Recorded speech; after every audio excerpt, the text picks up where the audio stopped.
Ada sebuah rahasia besar tentang Indonesia, rahasia yang disembunyikan dengan sangat rapi, bukan hanya oleh bangsa asing, tetapi juga oleh para ilmuwan dan peramal dunia.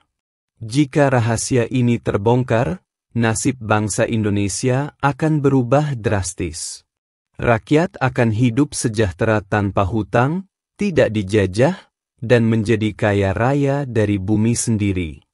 Tapi pertanyaannya, apa sebenarnya yang selama ini disembunyikan dari kita, rakyat Indonesia? Assalamualaikum warahmatullahi wabarakatuh. Sebelum kita membedah satu persatu, marilah kita panjatkan doa dan harapan terbaik untuk negeri ini. Bagi sedulur yang muslim, jangan lupa tulis sholawat di kolom komentar. Semoga doa-doa kita semua dikabulkan. Karena yang akan kita bongkar ini bukan hanya soal tambang atau kekayaan alam, tetapi menyangkut takdir besar Nusantara. Sebuah ramalan yang sudah tertulis sejak ribuan tahun lalu. Untuk memahaminya, mari kita mundur jauh ke masa lalu. Lebih tua dari zaman Belanda, bahkan lebih lama dari kerajaan Sriwijaya. Kita kembali ke era Mataram kuno dan Majapahit. Tanah Nusantara adalah tanah suci para leluhur agung.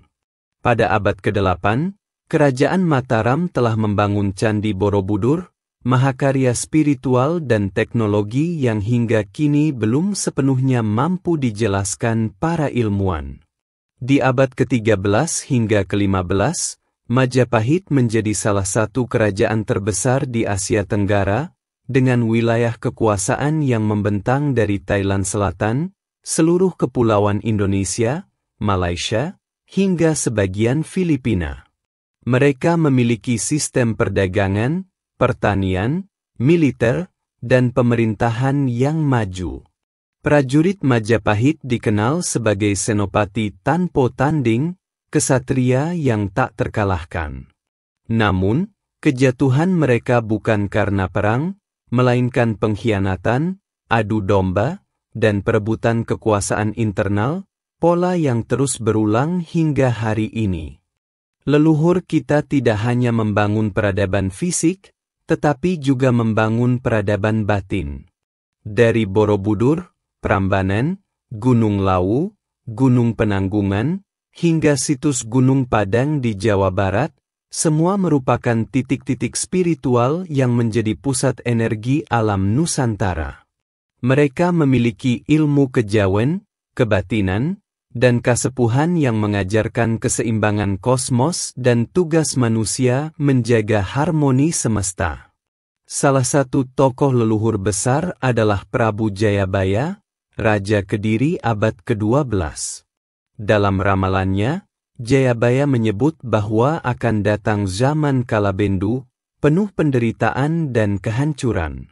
Namun setelah itu akan muncul Ratu Adil dari tanah Jawa yang akan memimpin Nusantara menuju kejayaan.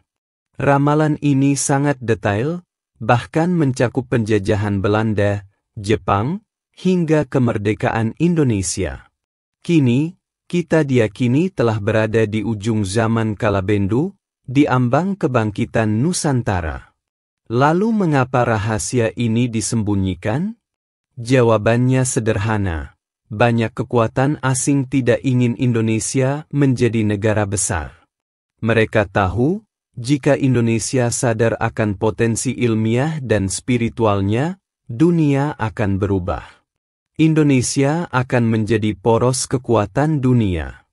Maka strategi mereka pun dijalankan, memecah belah suku dan agama, membuat rakyat lupa akan sejarah leluhur, menjebak ekonomi lewat utang dan sistem moneter asing, menjauhkan generasi muda dari spiritualitas dan kearifan lokal, serta melanggengkan mental korup dalam setiap generasi.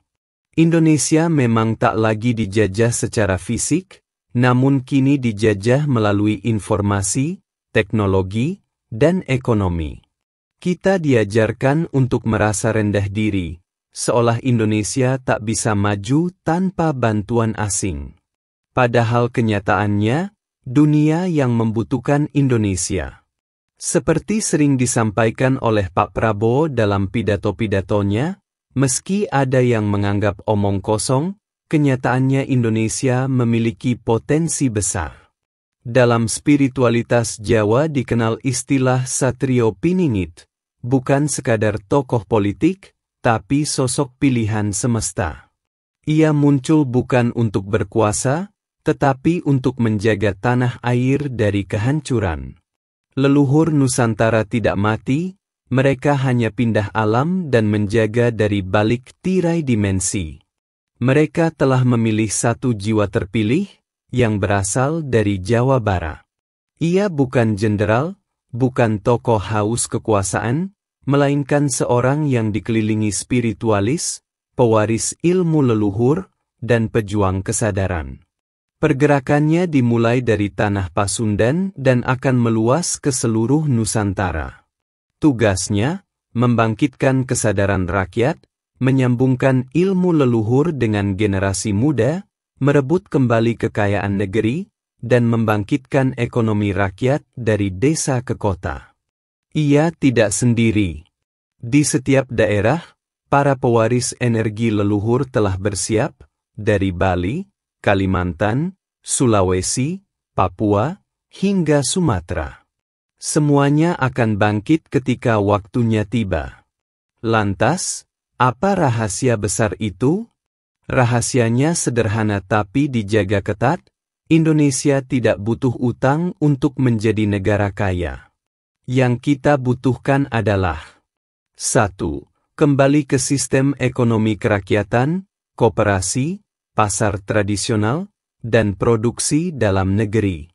2. Memanfaatkan teknologi untuk eksplorasi mandiri sumber daya alam. 3. Memutus dominasi sistem moneter internasional yang menjerat bangsa. 4. Melakukan revolusi kesadaran spiritual rakyat.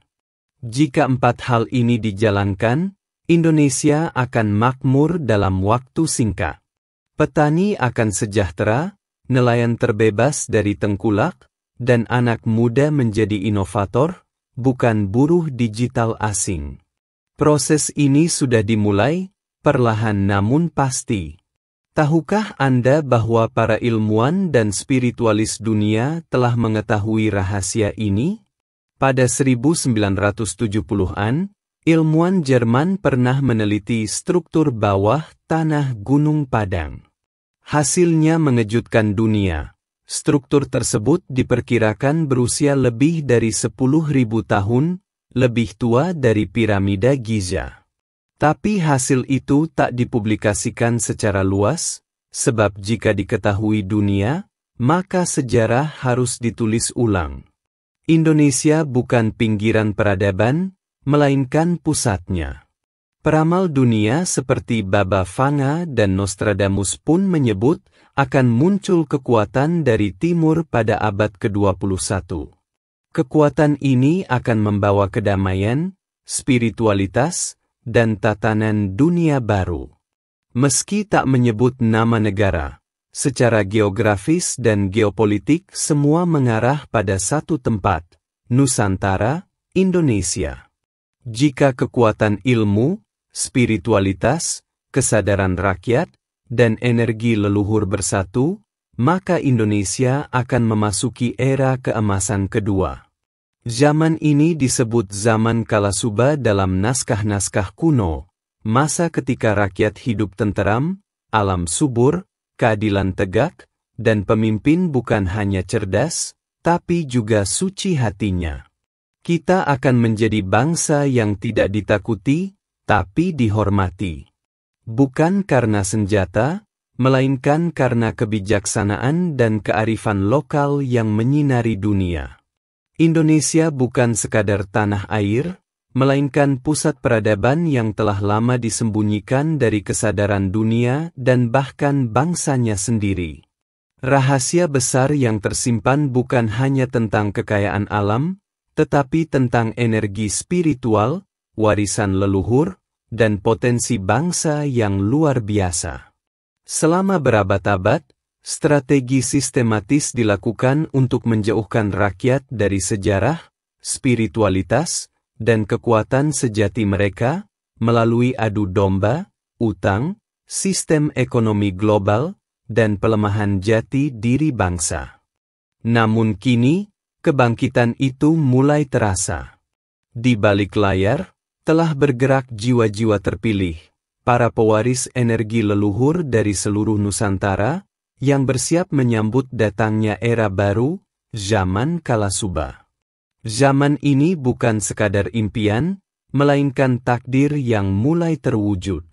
Rakyat akan kembali pada ekonomi kerakyatan, teknologi akan menjadi alat kemandirian, dan spiritualitas akan menjadi kompas hidup bangsa. Indonesia tidak ditakdirkan untuk menjadi pengikut, tetapi pemimpin peradaban dunia. Bukan dengan senjata atau kekuasaan, tapi dengan kebijaksanaan, keluhuran budi, dan kesadaran kolektif yang dibangkitkan. Satu hal yang dibutuhkan kini adalah persatuan, kesadaran, dan keberanian untuk kembali menjadi diri sendiri. Sudah waktunya rakyat Indonesia menyadari siapa dirinya, berdiri tegak tanpa rasa takut, dan mengambil kembali takdirnya yang agung. Karena ketika ilmu, spiritualitas, dan energi leluhur bersatu dalam kesadaran rakyat, maka Nusantara akan bersinar terang, menjadi poros dunia yang penuh damai dan keadilan. Sahabatku, bangsa ini tidak kekurangan kekayaan, tidak kekurangan sejarah, dan tidak kekurangan kekuatan. Yang selama ini hilang hanyalah satu, kesadaran kita akan siapa diri kita sebenarnya. Jika kita bisa menghidupkan kembali semangat leluhur, menggali ilmu kearifan lokal, dan membangun dengan cinta pada negeri sendiri, maka takdir besar Nusantara akan kembali menyala. Sekarang, semua ada di tangan kita. Jangan biarkan narasi ini berhenti di kamu saja. Bagikan video ini ke sebanyak mungkin orang agar semakin banyak yang terbangun dari tidur panjangnya. Tulis di kolom komentar. Aku siap menjadi bagian dari kebangkitan Nusantara. Dan bagi sedulurku yang Muslim, jangan lupa tuliskan sholawat sebagai bentuk cinta kita kepada Rasulullah dan sebagai doa bagi tanah air tercinta. Subscribe channel ini. Aktifkan loncengnya, karena di episode berikutnya kita akan membongkar lebih dalam jejak spiritual, warisan tersembunyi, dan misi besar anak bangsa yang sudah mulai bergerak dari balik layar. Terima kasih sudah menyimak hingga akhir. Salam hormat untuk semua penjaga negeri, dari Sabang sampai Merauke. Wassalamualaikum warahmatullahi wabarakatuh. Surodirjoyo Ningrat Lebur Dening Pangastuti.